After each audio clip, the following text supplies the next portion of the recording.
예. 오랫동안 정부와 의료계에서는 공공의료 확충, 지역의료 불균형 개선에 대한 관심과 대책 요구의 목소리가 컸었습니다, 장관님. 네.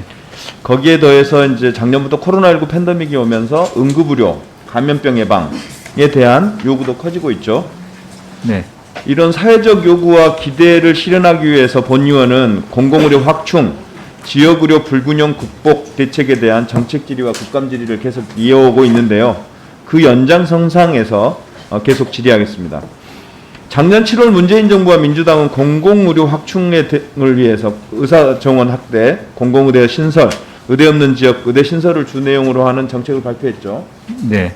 그러나 이제 의협 등의 반발로 이 코로나19에 대한 협조 이런 등의 이유로 의정협의체에서 논의하기로 했습니다. 코로나19가 좀 진정된 이후에. 그죠? 네. 그래서 올 2월 7차 회의 이후로 마지막으로 의정협의체가 열린 이후에 아예 안 열리고 있는 걸로 알고 있는데 맞나요? 네. 네. 그래서 여기에 이제 또 하나의 상황이 벌어집니다. 지난 9월 2일 날 정부와 보건의료 노조가 총파업 철회를 합의하면서 공공의료 확충과 감염병 대응체계 구축, 그리고 보건의료 인력 확충 등 주요 내용으로 하는 합의문을 작성했어요. 이 두 합의문이 충돌이 일어날 것 같은데 합의문 중에 이런 게 있어요. 의사 인력 확충 관련도 포함되어 있고 국립의전원 설립과 지역의사제 도입도 포함되어 있단 말이에요. 그럼 의정협의체하고 보건의료 노조하고의 어떤 협의가 충돌이 일어날 수도 있는데 보건의료 노조와의 합의 실행을 위해서 실행 계획을 세우고 있습니까? 네. 지금 뒤 앞에도 있습니다. 의정 및 사회적 논의를 거쳐서 이렇게 의사인력 확충 방안을 추진한다 이렇게 되어 있습니다. 그래서 네. 이 부분은 저희들이 계속 수요자 단체 또 전문가 단체들과 같이 지금 협의를 해 나가고 있습니다. 근데 이게 지금 의정협의체에서 의논한 거로 따르면 코로나19 사태가 진정된 이후에 논의하자 이렇게 돼 있는데 실제 코로나19 사태가 장기화되고 있어요. 지금 내년까지도 계속 이제 이른바 위드 코로나로 가는 거 아닙니까? 그럼 이 상황이 언제 마무리된다라고 정확하게 예단하기 어려워질 텐데 그랬을 경우에 공공의료 확충 정부가 발표한 이 확충 계획은 어떻게 되는 거예요? 네, 그래서 이제 의정협의 무한대로 늘어납니까? 아닙니다. 그래서 저희들이 지금 보건의료 발전 종합계획도 수립을 좀 진행 중에 있고요. 거기에 보건의료 인력 양성 체계 또 이런 부분도 같이 검토를 좀 하고 그래서 있습니다. 새로운 제안을 하나 드릴게요. 사실 의대가 있는 지역, 이미 국립의대든 사립의대든 이런 의료가 있는 지역은 의료 인력 충원이 그럭저럭 됩니다. 그리고 서비스 질도 어느 정도 유지가 됩니다.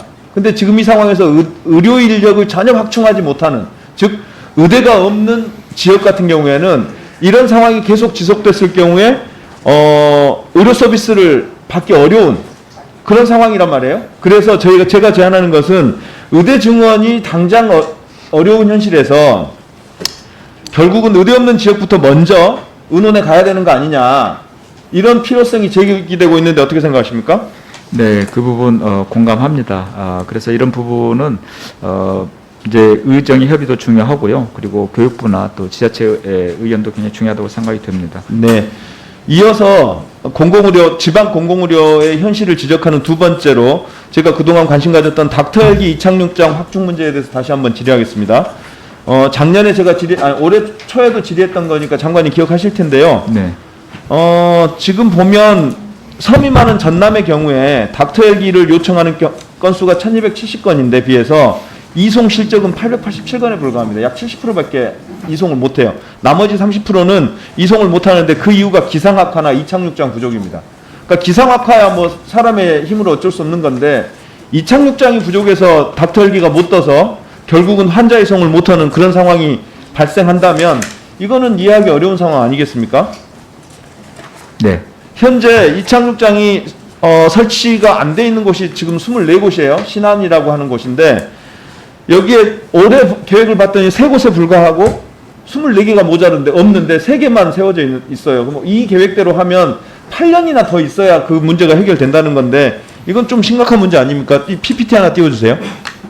이게 지금 무슨 사진이냐면 완도에서 완도군 노하도라고 하는 섬에서 산모가 출산에 임박해서 닥터 헬기를 타고 이동하다가 닥터 헬기에서 애를 낳은 거예요. 만약에 이런 닥터 헬기가 없었다면, 뜨지 못했다면 이 사업은 어떻게 됐겠습니까? 이런 문제에 대해서 정부가 좀 더 관심을 가져야 한다고 말씀드렸고 장관님께서도 적극 노력한다고 말씀하셨어요. 네. 긍정적으로 생각했다고. 근데 그 이후에 지금 어떻게 진행되고 있습니까?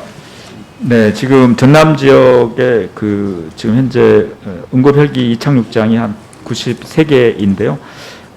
특히 그 부분은 저희들이 이제 우선 지자체와 같이 협력을 해서 최대한 많이 늘려가고요.